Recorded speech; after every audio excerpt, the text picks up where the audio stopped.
Good morning and welcome to our Red Short webinar. My name is Nathan and today we are discussing malicious libraries. As always, you can find information on related topics at redskyalliance.org, and if you've missed any of the previous Red Shorts, you can find them on redskyalliance.org/redshorts2022.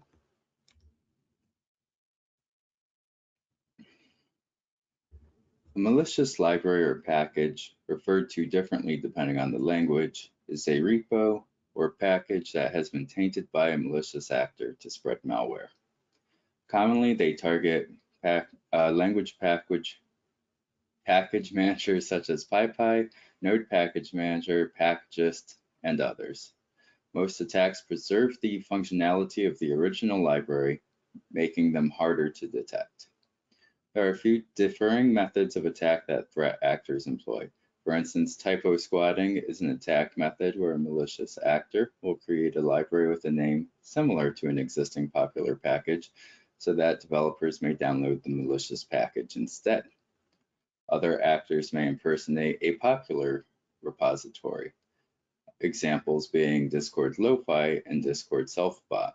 These were two libraries that masqueraded as extensions to the existing discord.js, a library that interacts with the Discord API. Lastly is repo jacking. In this style of attack, a person will steal the credentials of an existing project. Once they control the project, they can load their malicious code into the existing legitimate repository.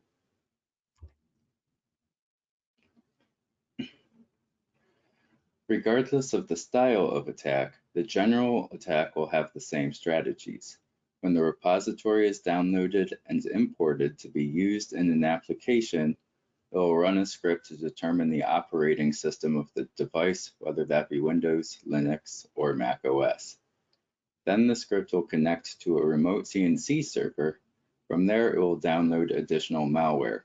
Traditionally, this malware will either be remote access Trojans, keyloggers, and credential sniffers, though on occasion other malware, such as crypto miners, will be installed. There are a few key differences with repo jacking, however. For instance, the malware is injected into the original repository. That means the original attack needs to first breach the repository owner's account. To do this, an attacker may use an API to check for repository or package owners that no longer exist. If this is the case, they can make a new account with the same name. Otherwise, they can look for invalid email domain addresses. If they successfully find an invalid domain, the attacker can register the domain and create a matching user account. Then they can take control of the repository by using the forgot password reset link. Once they have control of the repository, they can now upload the malicious code.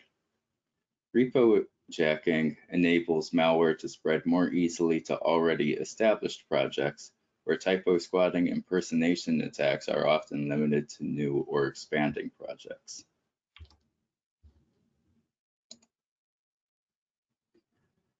In 2020, Security Innovation did a report on how widespread repo jacking attacks were, finding about 70,000 impacted projects.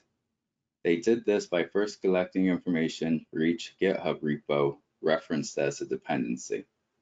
Using the GitHub API, they were able to go through each of these repositories, searching for unregistered users. At the time, this was approximately 7% of users. After determining these repositories without owners, they were able to find 18,000 vulnerable projects that could be at risk of having malware injected. From here, they recursively determined the number of projects that were dependent on one of these 18,000 projects to determine the total number of impacted projects.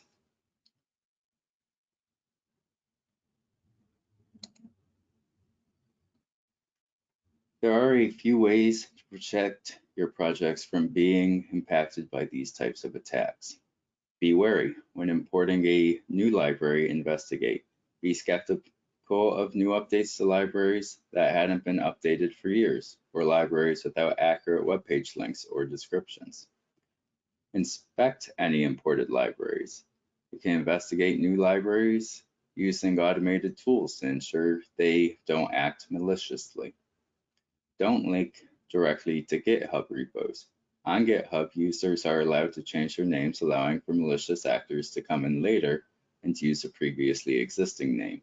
If requirements aren't linked to unregistered accounts, you are less likely to experience an attack. Version pinning. Be explicit with the allowed version of any repo. By specifying a version, malicious updates to a repository may not impact your code.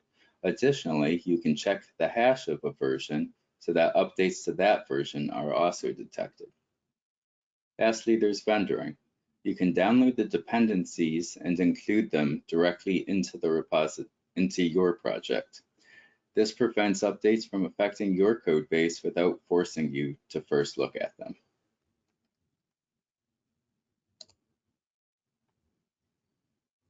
That's all for today, and thank you for joining us. I hope you enjoyed the material and found it useful. If you have any further questions on the subject, you can contact us via Jim McKee at jmckee@wapaclabs.com. If you are not a Red Sky Alliance member yet, please sign up on our portal, redskyalliance.org. Membership is free and will give you access to a variety of Red Sky Alliance content. Have a nice day, and see you again next week.